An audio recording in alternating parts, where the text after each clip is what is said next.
Yo, what is up, y'all? Welcome back to another video.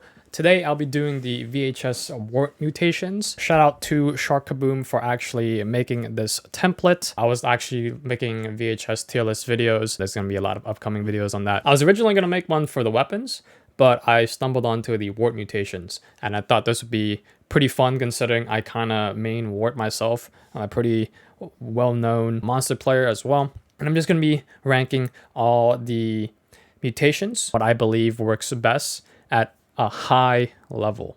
Now, what I mean a high level is high MMR, teens who know what they're doing, teens who coordinate well, teens who just are just genuinely good at the game and know exactly how to play against WART. Just keep that in mind going forward. Feel free to let me know what y'all think in the comments, but let's get started right away. So as you can see, I have the mutations set together and I'm just going to be going through each one. I'm also going to be explaining what each one does. So let's start off with the elite mutations. Unfortunately, the game is down, so I don't actually have in-game information, but that's why we have the wiki. Shout out to VHS, the game. They made an actual wiki already. We have the 3 elite mutations here. I'm actually going to do it in the order that they're given to you. Bombshell is given first. Bombshell, let's take a look over here. Bombshell, or Bombard, sorry. The leaps power stagger effect radius is increased by 25% and the activation time of the leap is increased by 20%. And basically what this mutation does is it increases the stagger effect radius and hence making it so you can stagger teams a lot easier, and in trade-off the activation time of the leap is increased by 20%. When you're starting off as WART, this mutation seems very likable. However, at a high level, as I mentioned, I am giving this towards a B. Now, I separated these tiers into S, A, and B. I thought of making a B just called filler or unviable. Actually, I think I should make it not viable. I think that's a lot more easy to grasp. But yeah, Bombard goes at not viable at a high level. To be honest, elite mutations, or all of them are good. You'll see soon eventually why I'm saying it's not viable. There's going to be one mutation, which is the next one that we're doing. That is just the end all be all. This is the best elite mutation, hands down, no argument. Every WART player will tell you the same thing. It is Throttle, which is this perk. Throttle belongs in S tier. So let's check out what a Throttle does. The travel speed of the WART's leap when not taking damage is increased by 30%, and the base cooldown of the leap is increased by 35%. This pro here, where the travel speed of the WART's leap when not taking damage is increased by 30%, is humongous. Throttle lets you leap forward faster, and in terms that you leap forward further. I've proven this. I can put the 2 clips in the next cut, but basically this mutation allows you to leap faster and further. Those are just too amazing for fast engagement. You're able to catch teams off guard with this, especially if they're not used to going against Throttle. The con is that the base cooldown of the leap is increased by 35%. Now, this isn't really a con at this current level. What I mean by that is the trade-off that you get, the faster leap and the further leap, is not balanced by the con, which is increased cooldown. If you just make sure that you use your leap accordingly, like not, willy-nilly, it really doesn't matter. You really only need 1 leap to make a lot of things happen, especially when you factor in armored. Is just too good. It is the best leap mutation for the WART. Once I put this on, I never took it off. I won't even be surprised if Throttle for some reason gets nerfed, because this mutation is just way too good. Moving on to the next one, we have the last elite mutation, which is Kinetic. I actually have to take a look what Kinetic does because I kind of forgot. The leap's base cooldown is reduced by 25%, but the leap will no longer create a shockwave and stagger teams. This goes into not viable. Kinetic is not bad, but the thing is, the entire point of a leap is to close the distance and potentially stagger the team. This way they can't keep running. When you remove the stagger effect, it's not the worst thing, it's just not optimal. That's obviously leveled by the fact that the base leap cooldown is reduced by 25%, so I believe you can leap like every 4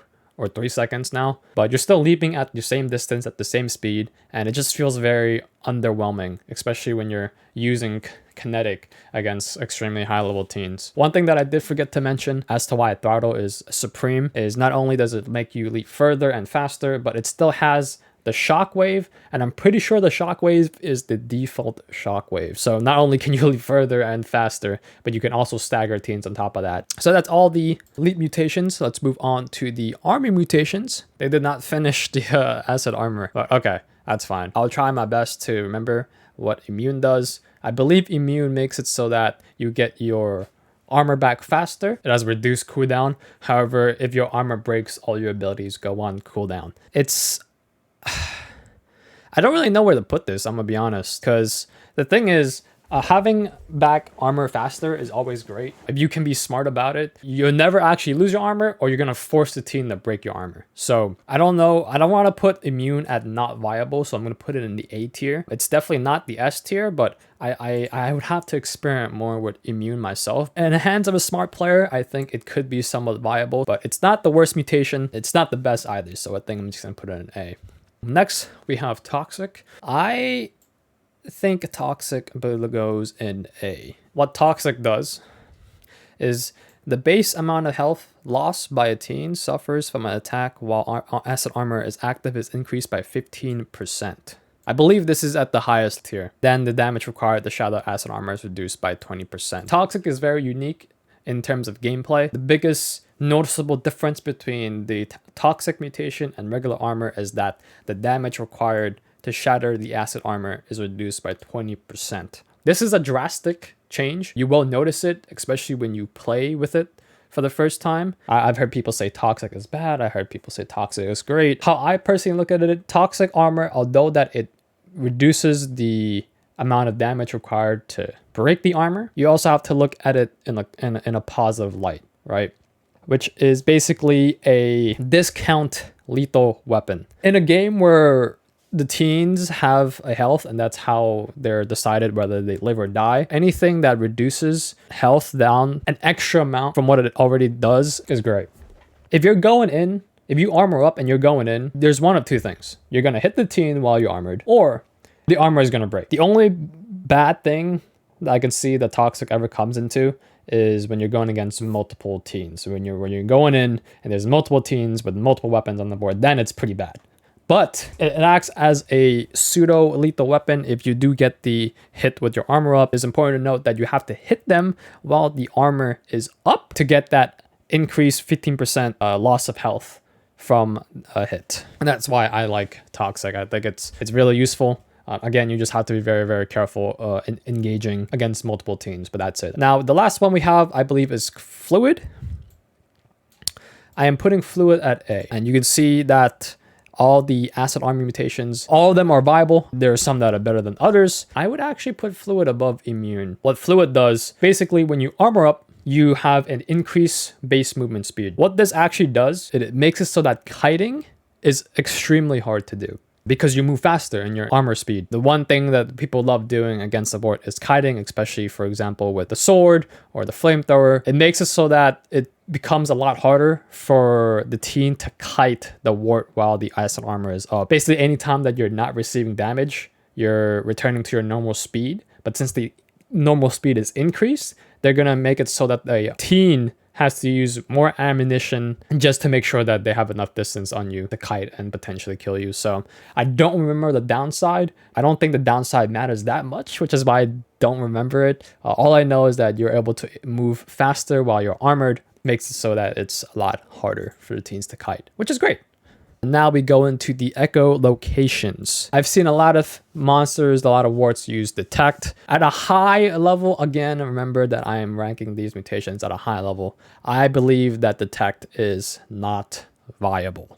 What Detect does, every time you echolocate, you are given information not only on the teen location, but you're able to figure out if that teen has a weapon. Here is my argument against Detect and why I believe at a high level it doesn't really matter. You know the teens will have weapons. If you just go into the game expecting every teen to have a weapon, what's the point of Detect? You should have an eternal clock in your head when you're playing a monster, the amount of time that it takes to craft a weapon, what teens can have a weapon, etc. If you just go into the game knowing that every teen, or expect a teen every time you encounter a teen throughout the game to have a weapon, Detect really becomes not viable. Now, the true nail in the coffin to Detect is the fact that it increases your cooldown for echolocation. You have to understand that echolocation is information. The more information you can receive, the better. I believe it goes from like 35-second base to like 47, 45, somewhere in the high 40 range. And with every other thing that you're doing in the game, you're basically echolocating once per minute. That means you're able to get information on the teens once per minute. The other echolocation mutations don't have an increased cooldown to them. I'd rather know where the teens are twice per minute over once per minute.